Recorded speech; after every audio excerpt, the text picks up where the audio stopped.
Enfants du Seigneur, bonjour, bon matin, que la paix et la grâce de Dieu soient avec vous toutes et tous. Nous, je vous emmène aujourd'hui en Lévitique chapitre 23. Chapitre 23, je vais vous lire deux versets, versets 42 et 43. Lévitique 23, versets 42 et 43. Vous demeurerez pendant 7 jours sous des tentes. Tous les indigènes en Israël demeureront sous des tentes, afin que vos descendants sachent que j'ai fait habiter sous des tentes les enfants d'Israël, après les avoir fait sortir du pays d'Égypte. Je suis l'Éternel, votre Dieu. Je vous lis les deux versets juste pour situer le verset 43 dans lequel nous trouvons le Je suis l'Éternel dans le contexte immédiat, dans son contexte immédiat. Alors, vous demeurerez pendant 7 jours sous des tentes. Tous les indigènes en Israël demeureront sous des tentes dans le but de savoir que pour que vos descendants sachent que j'ai fait habiter sous des tentes les enfants d'Israël après les avoir fait sortir du pays d'Égypte. Bien sûr, ce n'est pas la première fois que depuis ces capsules qui n'en parlent jour après jour de Je suis l'Éternel, ce n'est pas la première fois qu'un verset nous rappelle que les enfants d'Israël, Dieu les a fait sortir du pays d'Égypte. Nous aussi, nous ne savons pas dans combien de pays d'Égypte ne nous a-t-il pas sortis. Ici, l'Égypte, je crois vous l'avoir déjà dit, c'est un symbolisme. C'est le symbolisme. Nous aussi, moi, vous, chacun, chacune, il nous a accompagnés, il a procédé à un exode quand même. Il suffit de jeter un regard en arrière pour comprendre où est-ce que Dieu, dans sa grâce, a été vous chercher, d'où est-ce qu'il vous a pris, de quelle Égypte il vous a sorti, il vous a fait sortir de quelle Égypte. Jetez un coup d'œil en arrière, repassez votre vie et vous verrez que Dieu vous a sorti de plusieurs pays d'Égypte jusqu'ici, quelle que soit votre situation, quelle que soit l'épreuve à laquelle vous feriez face présentement, sachez que ce n'est pas votre première épreuve, ce ne sont pas vos premières difficultés, vous en aviez eu d'autres dans le passé et Dieu, dans sa grâce, vous en a fait sortir. Et voilà pourquoi jusqu'ici vous êtes encore là, en vie, en vie, bon vivant, et aussi vous progressez, vous faites beaucoup de progrès. Qu'il s'agisse de progrès spirituel ou encore sur le plan matériel, repassez dans votre esprit et vous verrez que Dieu ne vous a jamais abandonné, il vous a jamais délaissé, il vous accompagne sur le chemin de la vie, il vous soutient sur la route, il vous fait grâce et miséricorde. Et il rappelle tout le temps que je suis l'Éternel votre Dieu. Par je suis l'Éternel votre Dieu, c'est que si non seulement je vous ai fait sortir du pays d'Égypte ou bien de vos Égyptes, mais je prends soin. Je prends soin de vous. Je prends soin de vous. Je vous donne de la manne à manger dans le désert. Je fais jaillir l'eau du rocher pour vous. Pour vous. vos chaussures n'ont pas été déchirées, vos vêtements aussi, durant les 40 ans passés. Dans le cas de beaucoup d'entre nous, c'est 50 ans en arrière, c'est 60 ans en arrière. Dans le cas de beaucoup d'entre nous, et peut-être même plus, voyez-vous, alors il ne faut pas oublier où est-ce que le Seigneur a été vous chercher. Quel parcours a-t-il fait avec vous? Que de dangers n'a-t-il pas bravé pour vous? Quelle montagne n'a-t-il pas escaladé pour vous? Combien de fois, étant mal pris, lui-même vous a pris dans ses bras et il a traversé les mauvais pas avec vous. Parce que vous n'aviez pas suffisamment de force pour passer au travers de toutes ces difficultés, pour braver tous ces dangers imminents qui s'étendaient, qui s'étalaient devant vous. Mais le Seigneur lui-même, qu'est-ce qu'il a fait? À ce moment-là, il vous prend dans ses bras, il vous cache sous ses ailes, il vous met sur ses épaules et il vole en l'air avec vous. Et vous voilà. Et je peux m'y mettre aussi. Nous voilà. Nous voilà. C'est par sa grâce, bien-aimé. C'est par sa grâce. N'attendez pas des miracles, dit-on, spectaculaires, des affaires à faire péter les yeux là pour reconnaître la grâce de Dieu, les faveurs de Dieu, euh, l'intervention de Dieu dans votre vie, dans la vie de vos proches, dans la vie de vos parents, dans la vie de vos enfants, dans votre propre vie, dans la vie de vos amis, dans votre milieu de travail et ailleurs. Voilà, bien-aimés, voilà. Je vous laisse ici, là-dessus, et je vous demande de réfléchir encore une fois là-dessus. Réfléchissez sur les Égyptes. Les Égyptes, c'est vous qui les connaissez de toutes les façons. Parce qu'en Égypte, Égypte signifie quoi? Égypte signifie servitude. Égypte signifie maltraitance. Égypte signifie esclavage. Égypte signifie fouet. Fouet. Et Égypte signifie travailler 6 jours sur, et même 7 jours sur 7. Je vous ai déjà rappelé que les enfants d'Israël en Égypte, eh bien, les pharaons savaient les faire travailler 7 jours sur 7, sans répit du tout, jusqu'à ce que Moïse un jour est allé dire à l'un d'eux, au dernier en fait, qu'il a connu, il a dit, écoutez, si vous continuez à faire travailler le peuple comme ça, au lieu de tirer le maximum d'eux, vous allez les détruire, vous allez les tuer. Ils vont mourir les uns après les autres. Il faut qu'ils aient une journée de repos, une journée sans avoir à travailler. Et voilà, voilà. Sinon, avant, c'était 7 jours sur 7 qu'ils travaillaient. Vous comprenez? Alors, vous aussi, vous aussi, vous aussi, vos Égyptes, vos Égyptes, vos Égyptes, vos Égyptes encore. Rappelez-les-vous.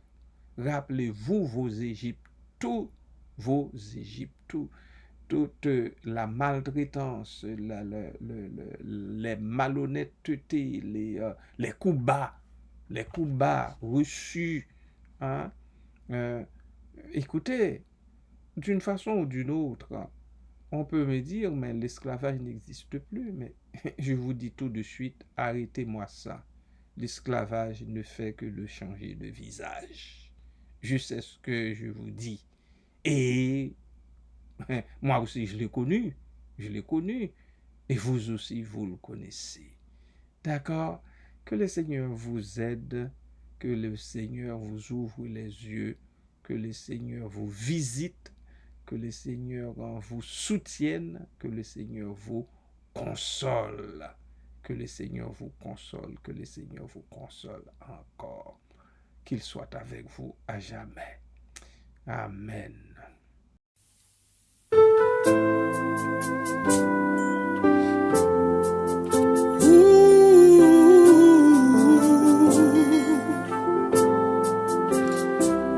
Dieu prendra soin de toi tous les jours jusqu'à la fin.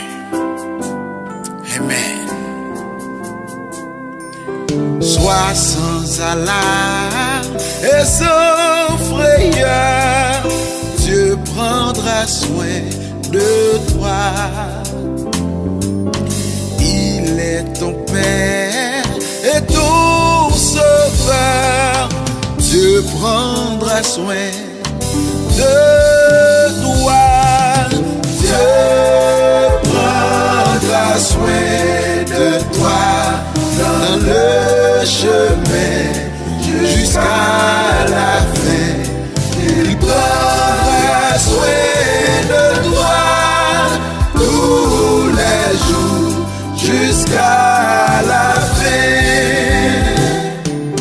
Dans les jours de l'adversité, Dieu prendra soin de toi. Lorsque pour toi tout est danger, Dieu prendra soin de toi. Dieu prendra soin de toi dans le chemin jusqu'à la fin. Il prendra soin de toi tous les jours jusqu'à la fin. Si tu es seul, découragé, Dieu prendra soin de toi. Il est toujours ton bon berger, Dieu prendra soin de toi. Dieu prendra soin de toi dans le chemin jusqu'à la fin. Il prendra soin de toi tous les jours jusqu'à la fin. Ne crains donc pas le lendemain, Dieu prendra soin de toi. Pas à pas, ta main dans sa main, Dieu prendra soin de toi. Dieu prendra soin de toi dans le chemin jusqu'à la fin.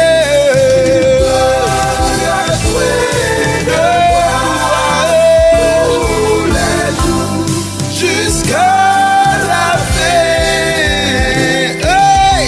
Dieu prendra soin de toi dans le chemin jusqu'à la fin. Il prendra soin de toi tous les jours jusqu'à la fin.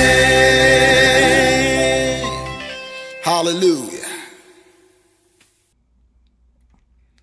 Adorable Père Céleste, en Jésus-Christ, encore une fois, nous nous présentons devant toi après avoir lu ces deux versets et essayé de comprendre ce que tu as voulu dire au peuple d'Israël et aussi à nous autres. Nous voulons, ô Dieu, te remercier parce que dans ta grâce, ô Dieu, tu nous rappelles toujours que c'est toi qui nous a fait sortir de nos Égyptes. Nos Égyptes, contrairement aux enfants d'Israël, ont été multiples et toi seul sais, Seigneur, dans combien d'Égypte tu nous as tirés, dans combien d'Égypte tu nous as fait sortir. Et tu continues. Et ce, malgré nous, tu continues de prendre soin de nous, malgré notre rébellion, malgré notre désobéissance, malgré nos ingratitudes, tu prends soin de nous, tu étends tes ailes bénissantes sur nous, tu nous caches sous tes ailes, tu, ô Dieu, nous soutiens. Seigneur, tu nous fais grâce chaque jour. Ainsi, Père, nous te sommes bien reconnaissants. Nous prenons ces faibles mots, ô Dieu, pour te dire merci et te témoigner toute notre reconnaissance parce que nos Égyptes ont été multiples, mais tu nous en as fait sortir de tous parce que tu es Dieu. Parce que tu es Dieu. Non seulement tu es Dieu, tu es notre papa, tu es notre Père céleste. Tu es un Père responsable. Tu n'es pas un père démissionnaire, mais un Père qui s'acquitte régulièrement au jour le jour de toutes ses responsabilités envers ses enfants. Un Père qui répond à ses promesses. Un Père qui accomplit ses promesses faites envers ses enfants. Un Père qui cajole. Un Père qui bénit. Un Père qui visite. Un Père qui élève. Oh Dieu, merci. Merci, Papa. Merci, Père. Merci pour tes riches bontés. Merci, Papa, pour ton grand amour. Merci, Papa. Merci, Papa. Merci pour les bien-aimés qui étaient à terre à un moment donné. Tu les as visités, tu les as relevés. Et maintenant, ils peuvent chanter tes louanges. Ils peuvent ouvrir leur bouche, Seigneur, pour chanter à gorge déployée ta gloire. Plusieurs qui ont été malades, qui ont été frappés par la COVID-19 en 2020-2021, Seigneur, mais tu les as sortis de ce gouffre toi-même. Tu es intervenu et tu les as arrachés, oh Dieu, de la gueule du malin. Et voilà. Merci pour ça, Papa. Merci, Père. Merci pour toutes nos sœurs qui œuvrent dans le milieu hospitalier. Seigneur, qui encore affectés, ces milieux-là qui sont encore infectés. Mais, Papa, tu préserves mes sœurs, les infirmières. Les infirmiers, tu les préserves également. Les préposés, tu leur fais grâce et miséricorde. Tu les caches, Seigneur, comme avant, comme durant les années 2020-2021, lorsque la maladie, faisait rage. C'est pas fini encore. C'est pas fini encore, la maladie est là. Mais nous n'avons pas peur. Nos bien-aimés sont bien gardés par toi parce que tu les aimes. Merci Père, merci Papa, merci Seigneur. Les malades qui seraient parmi nous, nous les remettons entre tes mains également, sans oublier mes sœurs Marie-Nicole, Seigneur, Daniela et Judith, particulièrement ces trois sœurs. Papa, étend tes mains bénissantes sur elles. Fais-leur grâce, mon Dieu. Merci, Père. D'autres encore, Seigneur, tu les connais. Visite-les, oh Dieu, ma sœur Rosemire, ta fille adorée. Papa, tu connais combien sa santé est chancelante, mais Père, elle croit en toi, elle espère en toi, toute sa confiance est en toi.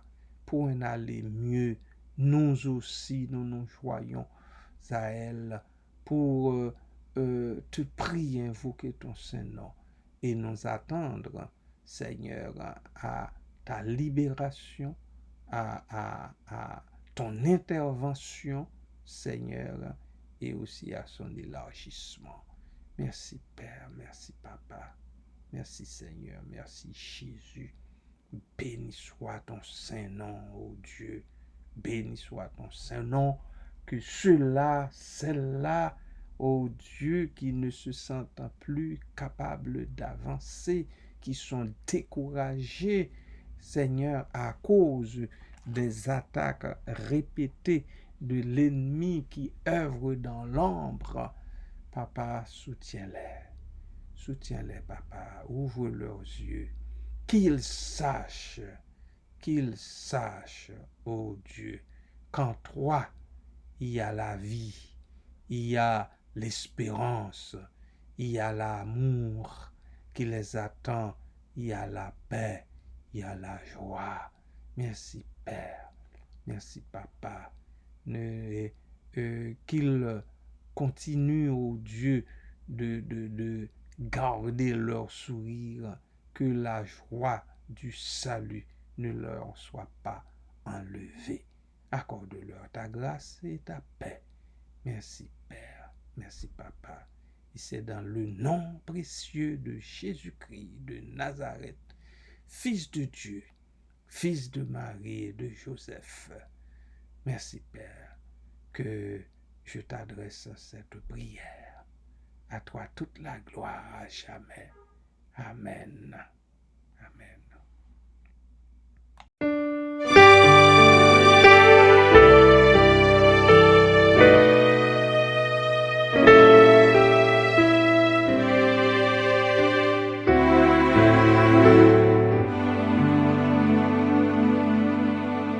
Sois sans alarme, sans frayeur, Dieu prendra soin de toi.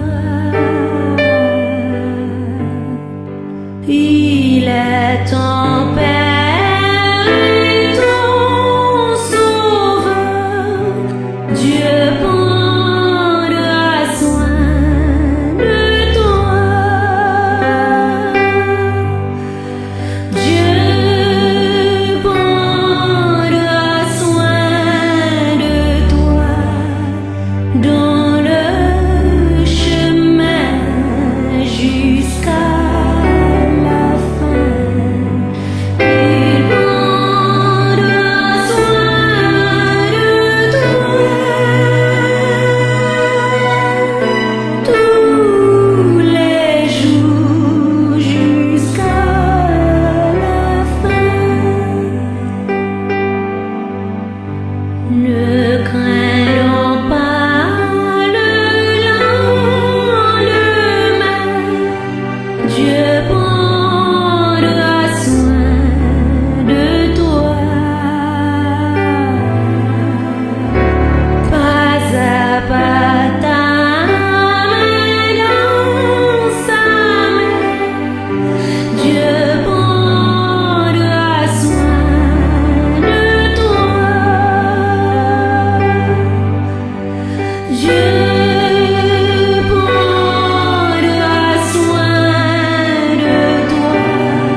sur toi,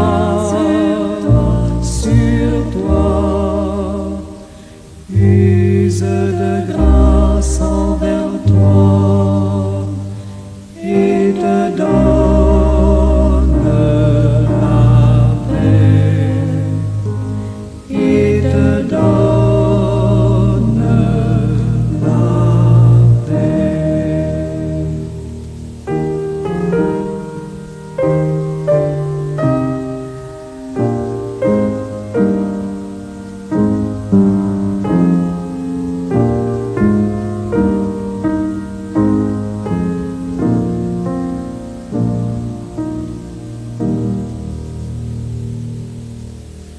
L'Éternel te bénisse, l'Éternel te bénisse et te garde, fasse lever la lumière de sa face sur toi,